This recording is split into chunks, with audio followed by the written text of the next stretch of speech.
सभी भाइयों और बहनों को नमस्कार। मैं भूपेंद्र सिंह आपके अपने चैनल विधि पाठशाला में मैं आज आपको बताता हूँ भारत के इतिहास की एक ऐसी लड़ाई जो आज भारत के पक्ष में होती तो भारत की तकदीर आज कुछ और होती।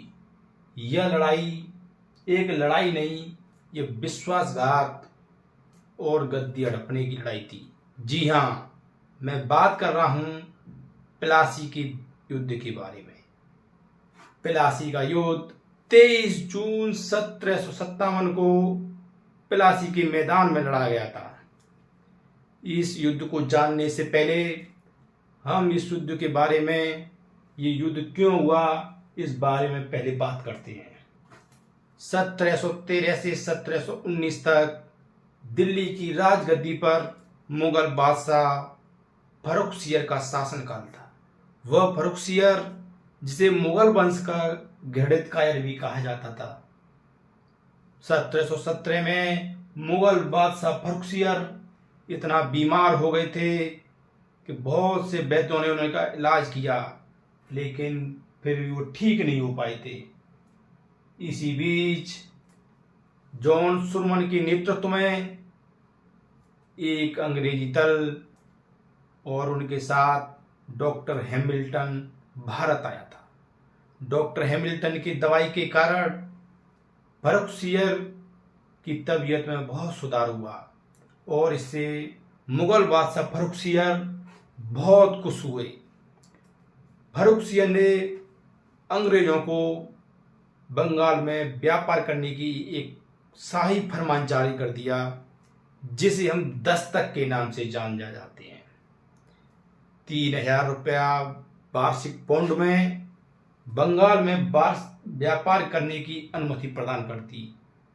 आज बंगाल की तरह नहीं था। पहले बंगाल में पश्चिम बंगाल, बिहार और उड़ीसा बहुत से राज्य थे। बंगाल बहुत ही समृद्ध राज्य था। बंगाल की राजधानी उस समय मुर्शिदाबाद हुआ करती थी, जो लंदन से भी ज्यादा चकाचौंध थी। अंग्रेजों ने बंगाल में किले बनाना शुरू कर दिया था। जो बंगाल में उस समय अलीवर्दी खां का शासन था, जो 80 वर्ष के बुजुर्ग थे। अलीवर्दी खां की मृत्यु 10 अप्रैल 1756 को हो जाती है और अपना उत्तराधिकारी उन्होंने अपनी छोटी पुत्री अमीना बेगम के पुत्र नवाब सिराजुद्दौला को घोषित कर दिया। अलीवर्दी खां के कोई पुत्र नहीं था, उनके 3 पुत्रियां थीं। 3 पुत्रियों से बहुत सारे पुत्र थे, लेकिन अलीवर्दी खां ने नवाब सिराजुद्दौला को ही चुना था, क्योंकि सिराजुद्दौला बहुत ही कुशल शासक था। एक बार बताया जाता है कि अलीवर्दी खां ने मराठा से युद्ध हुआ था, तो उस समय सिराजुद्दौला उनके साथ गया था। उस समय सिराजुद्दौला की जो उम्र थी वो 11 वर्ष की थी, इसलिए सिराजुद्दौला को युद्ध का अनुभव हो गया था।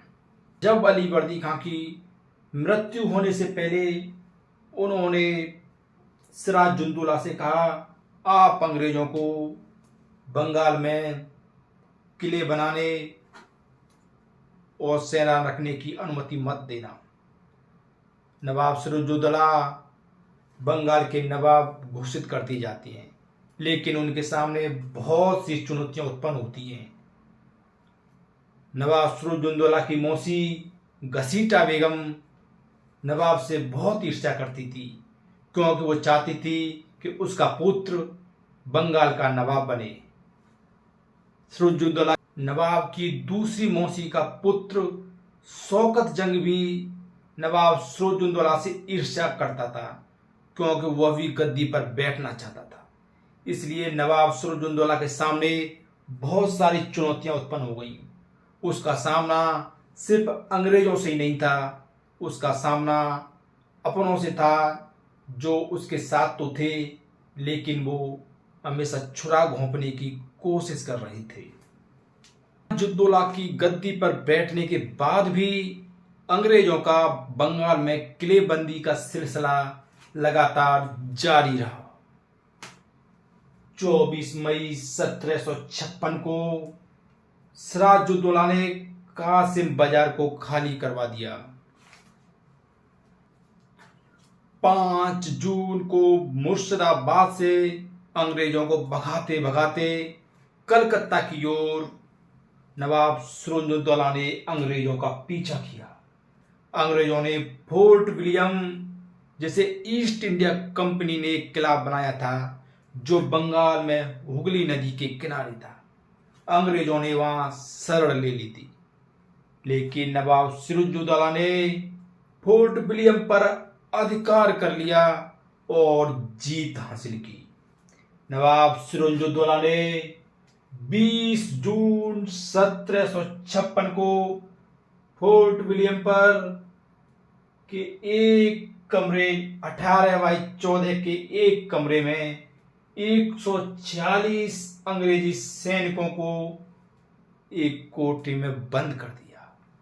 जब सुबह सवेरा हुआ, उमस और गर्मी के कारण सिर्फ 23 व्यक्ति जीवित बचे और 123 व्यक्ति मौत के मुंह में समा गए। इस घटना से अंग्रेज इतने परेशान हो गए कि उन्होंने किसी न किसी तरह नवाब सिराजुद्दौला को हराने की चाल बनानी शुरू कर दी। काल कोठरी की घटना पूरे भारत में ही नहीं, लंदन में बहुत अच्छी तरह से फैल गई। अंग्रेजों ने नवाब से बदला लेने के लिए उनको चुना जो नवाब के विश्वासी थे। 4 जून 1757 को अंग्रेजी अधिकारी रात 12 बजे मीर जाफर, जो नवाब सिराजुद्दौला का प्रधान सेनापति था, उससे मिलने आए और मीर जाफर से कहा, मीर जाफर, आप किसी न किसी तरह नवाब सिराजुद्दौला को हराइए और हमारा साथ दीजिए, हम आपको बंगाल की गद्दी पर बैठाएंगे। 14 जून 1757 को रॉबर्ट क्लाइव, जो अंग्रेजी सेनापति था, बहुत कुशल और दूरदर्शी नेता था। 14 जून 1757 को रॉबर्ट क्लाइव ने नवाब सिराजुद्दौला के विरुद्ध युद्ध की घोषणा कर दी। लड़ाई एक लड़ाई नहीं थी, यह कूटनीति और विश्वासघात की लड़ाई थी, जिससे 190 साल तक भारत को गुलाम बना दिया। पश्चिम बंगाल के मुर्शिदाबाद से करीब 20 मील दक्षिण की ओर और कोलकाता से 100 मील दूर भागीरथी नदी के किनारे पलाश के पेड़ों का जंगल हुआ करता था, जिसमें लाल लाल फूल हुआ करते थे और यहाँ के लोग इन लाल लाल फूलों से होली खेला करते थे। 23 जून 1757 को इसी मैदान पर अंग्रेजों ने एक ऐसी खूनी होली खेली जिसने भारत को गुलाम बना दिया। प्लासी के इस मैदान पर एक तरफ बंगाल के नवाब सिराजुद्दौला की सेना तथा दूसरी ओर ब्रिटिश ईस्ट इंडिया कंपनी के सेनापति रॉबर्ट क्लाइव के नेतृत्व में सेनाएं आमने सामने खड़ी थी। सिराजुद्दौला के पास 50,000 सैनिक थे, वहीं अंग्रेजों के पास 3,000 सैनिक थे। सिराजुद्दौला के पास 50 तोपें थी, वहीं अंग्रेजों के पास 12 तोपें थी। में अंग्रेजों की तरफ से सिर्फ 27 जवान मरे और बंगाल की सेना के 500 जवान वीर गति को प्राप्त हुए। नवाब सिराजुद्दौला बंगाल के नवाब सिराजुद्दौला अपने प्रधान सेनापति मीर जाफर, 3 अन्य सेनापति यार लुत्फ खां, राजा दुर्लभ राय, मीर मैदान के साथ खड़ी थे। की सेना में सबसे आगे तोपों को रखा गया था और करीब 4000 घुड़सवार और 6000 पैदल सैनिकों के साथ मीर मैदान तैयार थे। बाकी के दोनों सेनापति और प्रधान सेनापति मीर जाफर आली फौजों के साथ मैदान में खड़ा था। सबसे पहले नवाब की ओर से पहला गोला दागा गया। जवाबी कार्रवाई में अंग्रेजों ने भी गोला दागना शुरू कर दिया। युद्ध की शुरुआत में नवाब की सेना अंग्रेजों पर भारी रही, सिर्फ मीर मैदान के नेतृत्व में। बाकी सेना मीर जाफर के आदेश का इंतजार कर रही थी।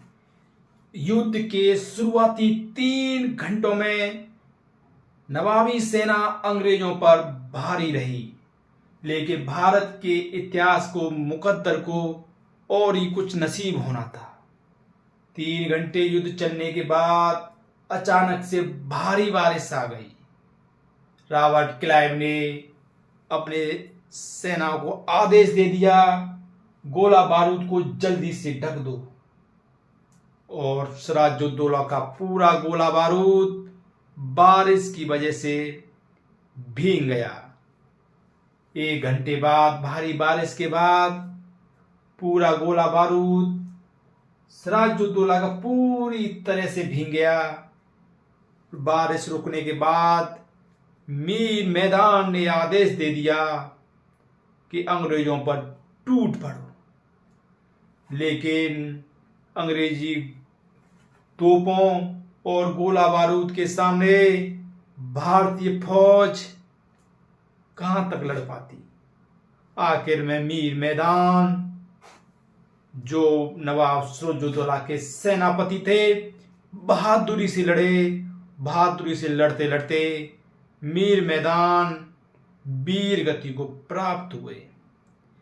जब इस बात का पता नवाब सिराजुद्दौला को पड़ा तो उन्हें पता पड़ गई कि मीर जाफर अंग्रेजों की तरफ से मिल गया है। नवाब ने मीर जाफर के सामने अपनी पगड़ी उसके पैरों में रख दी और मीर जाफर से कहा, मीर जाफर तुम मेरा साथ दो। मीर जाफर ने उस समय नवाब के सामने हामी भर ली, लेकिन अंदर से उसके अंदर छल कपट और कूटनीति और विश्वासघात उमड़ रहा था। मीर जाफर ने रॉबर्ट क्लाइव को आदेश दे दिया, आप नवाब सिराजुद्दौला पर हमला कर दीजिए। नवाब सिराजुद्दौला 2000 भारतीय सैनिक के साथ बड़ी बहादुरी से लड़ा, लेकिन कब तक लड़ता। अंत में नवाब सिराजुद्दौला वहां से मैदान छोड़कर भाग गए। 2 जुलाई को नवाब सिराजुद्दौला की मीर जाफर के पुत्र मीरन ने हत्या कर दी। नवाब सिराजुद्दौला के सिर को काटकर मुर्शिदाबाद में हाथी के ऊपर रखकर पूरे मुर्शिदाबाद में घुमाया गया। प्लासी की लड़ाई कहानी के माध्यम से मैंने आपको बता दी। यदि आपको ये पसंद आई हो तो मेरे चैनल को सब्सक्राइब जरूर कर देना। तब तक के लिए जय हिंद।